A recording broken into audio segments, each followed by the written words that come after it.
ಇಲ್ಲ, ಆಕ್ಚುಲಿ ಅವರು ಹೇಳಿದ್ ಕರೆಕ್ಟ್. ನಾವಿಬ್ರು ನಗ ಹೊತ್ತಿದೀವಿ ಅಂತ. ಆದ್ರೆ ಆ ನಗುಗೆ ಕಾರಣವಾದಂತ ಒಬ್ಬ ಪ್ರೊಡ್ಯೂಸರು, ಒಬ್ಬ ಹೀರೋ, ಒಬ್ಬ ಡೈರೆಕ್ಟರ್, ಒಬ್ಬ ರೈಟರು, ಒಬ್ಬ ಕ್ಯಾಮ್ರಾಮನ್ ಇವರೆಲ್ಲ ಮುಖ್ಯ ಆಗ್ತಾರೆ. ಅವ್ರಿಲ್ಲ ಅಂತಂದ್ರೆ ನಾವೇನು ಮಾಡಕ್ಕಾಗಲ್ಲ. ನಾವು ನಟನೆ ಮಾಡ್ಬೋದು, ನಮ್ಗೆ ಇದ್ ಬಿಟ್ರೆ ಬೀದಿ ನಾಟಕ ಮಾಡ್ತೀವಿ ಅಷ್ಟೇ. ಅದ್ ಬಿಟ್ರೆ ಈ ಸಿನಿಮಾನೇ ಮಾಡ್ಬೇಕು. ಸಿನಿಮಾ ಬಿಟ್ರೆ ನಮ್ಗೆ ಏನು ಬೇರೆ ಗೊತ್ತೇ ಇಲ್ಲ. ಈ ಗೆಲುವಿಗೋಸ್ಕರ ನಾವು 2 ವರ್ಷದಿಂದ ಕಾಯ್ತಾ ಇದ್ವಿ. ಇದೊಂದು ಸಿನಿಮಾ ಗೆದ್ರೆ ನಮ್ ನಿರ್ಮಾಪಕರು ಇನ್ನು 10 ಸಿನಿಮಾ ಮಾಡ್ತಾರೆ, ಬೇರೆ ಬೇರೆ ಡೈರೆಕ್ಟರ್ ಕೆಲಸ ಕೊಡ್ತಾರೆ. ಸೊ ಇನ್ನೂ 10 ಸಿನಿಮಾ ಚೆನ್ನಾಗಿ ನಡೆಯುತ್ತೆ. ಇನ್ನೂ 10 ಸಿನಿಮಾಗಳು ಈಚೆ ಬರ್ತವೆ. ಇನ್ನು ಪ್ರೇಕ್ಷಕರು ಇನ್ನೂ ಎಂಜಾಯ್ ಮಾಡ್ತಾರೆ ಅನ್ನೋ ಕಾರಣಕ್ಕೋಸ್ಕರ ನಾವು ಒದ್ದಾಡಿದ ಅಷ್ಟೇ ಹೊರತು ಬೇರೆ ಏನಕ್ಕೂ ಇಲ್ಲ. ಇಬ್ಬರದಲ್ಲ, ಎಲ್ರದು. ಇಬ್ರದ್ ಮಾತ್ರ ಹೇಳು ಅಂತ ಕೇಳ್ತಾರ ತಾನೆ, ಏನಾರು ಒಂಚೂರಣ. ಅದೇ, ಒಂದು ಮಟನ್ಗೆ ಬೆಣ್ಣೆ ಹಾಕ್ಲಿಲ್ಲ ಅಂದ್ರೆ ಚೆನ್ನಾಗಿರಲ್ಲ, ಒಂದು ಬೆಣ್ಣೆಗೆ ಒಂದು ಮಟನ್ ಇಲ್ಲ ಅಂದ್ರೆ ಚೆನ್ನಾಗಿರಲ್ಲ. ಸೊ ಇಬ್ರು ಕಾಂಬಿನೇಷನ್ ಚೆನ್ನಾಗಿತ್ತು.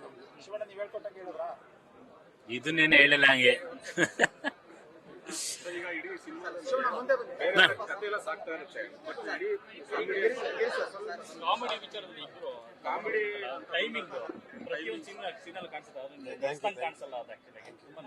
ಅದೇ, ಅದು ಕಾಮಿಡಿಯಿಂದ ಸಪರೇಟ್ ಮಾಡಿಲ್ಲ ಇವರು.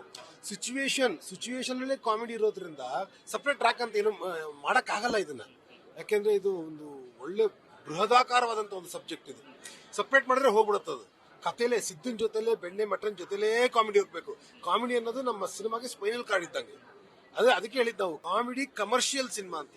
ಕಮರ್ಷಿಯಲ್ ಸಿನಿಮಾ ಅಂದ್ರೆ ಎಲ್ಲವೂ ಇರ್ತವೆ ಅಂತ, ಜೊತೆಲಿ ಕಾಮಿಡಿ ಜಾಸ್ತಿ ಇರುತ್ತೆ ಅಂತ.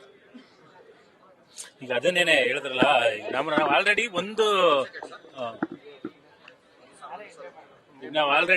ಒಂದು 8 ವರ್ಷದ ಹಿಂದೆನೆ ಒಂದು ಕ್ವಶನ್ ಪೇಪರ್ ಕೊಟ್ಟಿದ್ರು. ಅದು ಹಳ್ಳಿಗೆ ಸಂಬಂಧಪಟ್ಟಂತ, ನಾನು ಹೇಳ್ಕೊಳ್ಳೋಣ, ಹಳ್ಳಿಗೆ ಸಂಬಂಧಪಟ್ಟಂತ ಕ್ವಶನ್ ಪೇಪರ್. ಅದಕ್ಕೆ ನಮ್ಮ ಹಳ್ಳಿ ಸ್ಲ್ಯಾಂಗ್ ಅಲ್ಲೇ, ಮಂಡ್ಯ ಸ್ಲ್ಯಾಂಗ್ ಅಲ್ಲೇನೆ 3 ಜನ ಆಗಿರ್ಬೋದು, ಇಲ್ಲಿ ಕಲಾವಿದರುಗಳಾಗಿರ್ಬೋದು, ಹೆಂಗ್ ಉತ್ತರ ಬರೀಬಹುದು ಅಂತ ಬರೆದಿದ್ವಿ. ಅದನ್ನ ಅವಾಗಲೇ ಒಪ್ಕೊಂಡು ಒಂದು ಮಾರ್ಕ್ಸ್ ಕೊಟ್ಟಿದ್ರು ನಮ್ಗೆ. ಸೊ ಇವಾಗ ಅದೇ ಕ್ವಶನ್ ಪೇಪರ್ ಕೊಟ್ಬಿಟ್ಟು ಒಂದಷ್ಟು ಕ್ವಶನ್ಗಳನ್ನ ಆ ಕಡೆ ಈ ಕಡೆ ಹಾಕ್ಬಿಟ್ಟು ಮಾಡಿದ್ರು. ಆದ್ರೆ ಭಾಷೆ ಅದೇ ಇದ್ದಿದ್ದು, ಕ್ಯಾರೆಕ್ಟರ್ ಅದೇ ಇದ್ದಿದ್ದು, ಸೊ ಹಂಗೆಲ್ಲ ಇದ್ರಿಂದ ಜನ ಪ್ರೀತಿಯಿಂದ ಒಪ್ಕೊಂಡ್ರು. ನನ್ಗೊಂದು ಖುಷಿ ಆಗಿದೆ ಏನಂತಂದ್ರೆ, ಹೊರಗಡೆ ಬಂದ ತಕ್ಷಣ ಒಂದಷ್ಟು ಮಾಧ್ಯಮ ಮಿತ್ರರು ಬಂದು ನಿಜವಾಗ್ಲೂ ಚೆನ್ನಾಗೈತೆ ಅಂತ ಮನಸ್ಫೂರ್ತಿಯಾಗಿ ಹೇಳಿದ್ರು. ಅದು ಬಹಳ ಖುಷಿ ಆಯ್ತು.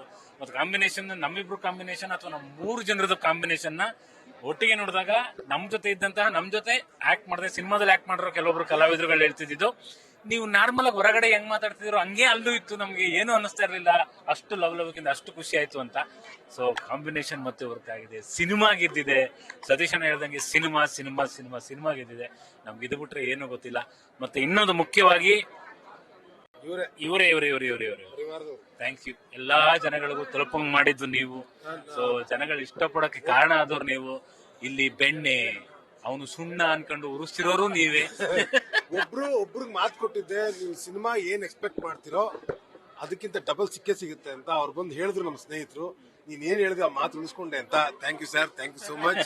ಆ ಮಾತು ನಾವು ಇನ್ನು ಮುಂದೆನೇ ಉಳಿಸ್ಕೋತೀವಿ ನಾವು. ಆಕ್ಚುಲಿ ಮೊದಲನೇ ದಿನ ಸಜೆಷನ್ ಹೇಳಿದ್ರಲ್ಲ, ಮೊದಲನೇ ದಿನ 11 ಯೂಟ್ಯೂಬ್ ಚಾನಲ್, 2ನೇ ದಿನ, 3ನೇ ದಿನ, 4ನೇ ದಿನ ಎಲ್ಲಾ ಟಿವಿ ಮಾಧ್ಯಮಗಳನ್ನೆಲ್ಲ ಮಿಕ್ಸ್ ಮಾಡಿದ್ರೆ ಟೋಟಲ್ ಒಂದು 26-27 ಇಂಟರ್ವ್ಯೂಗಳನ್ನ ಕೊಟ್ಟಿದೀವಿ. ಏನೇನ್ ಮಾತಾಡ್ಬೇಕು ಅಂತ ಗೊತ್ತಾಗದಲೆ ಕೊನೆಗೆ ನಾವ್ ಹೇಳ್ತಿದ್ ಒಂದು, ನಗಸ್ತೀವಿ, ಸಿನಿಮಾದಲ್ಲಿ ನಗಸ್ತೀವಿ, ನಿಮ್ಮನ್ನ ಪಾರ್ಟ್ 2 ಆಗಿರೋದ್ರಿಂದ ಡಬಲ್ ಧಮಾಕ ಅಂತ ಹೇಳ್ಕೊಂಡ್ ಬಂದ್ವಿ. ಖಂಡಿತವಾಗ್ಲೂ ಹೊರಗಡೆ ಬಂದ್ ಮತ್ತೆ ಇಂಟರ್ವ್ಯೂ ಮಾಡಿದ್ ಕೆಲವೊಂದಷ್ಟು ಜನ ಕೇಳಿದಾಗ ಅವ್ರು ಹೇಳಿದ್ದು, ನಾವ್ ಅವ್ರನ್ನೇ ಕೇಳಿದ್ವಿ, ನಾವ್ ಹೇಳಿದ್ದೇನಾದ್ರು ಸುಳ್ಳಾಯ್ತಾ ಇಲ್ಲ ಸತ್ಯ ಆಯ್ತಾ ಅಂತ. ಇಲ್ಲ, ನಿಜವಾಗ್ಲೂ ನೀವ್ ಹೇಳಿದ್ ಸತ್ಯ ಅಂತ ಹೇಳ್ತಿದ್ದಾರೆ. ನೋಡಿದ ಜನಗಳು ಆಲ್ರೆಡಿ ತುಂಬಾ ಜನ ಫೋನ್ ಮಾಡ್ತಾ ಇದಾರೆ, ಫಸ್ಟ್ ಶೋ ನೋಡಿರೋರು. ಸೊ ನೀವುಗಳು ಕೂಡ ಹೋಗಿ ನೋಡಿ. ನಿಜವಾಗ್ಲೂ ಎಂಟರ್ಟೈನ್ಮೆಂಟ್, ಡಬಲ್ ಧಮಾಕ ಇರುವಂತ ಎಂಟರ್ಟೈನ್ಮೆಂಟ್ ಸಿನಿಮಾ ಅಯೋಗ್ಯ 2.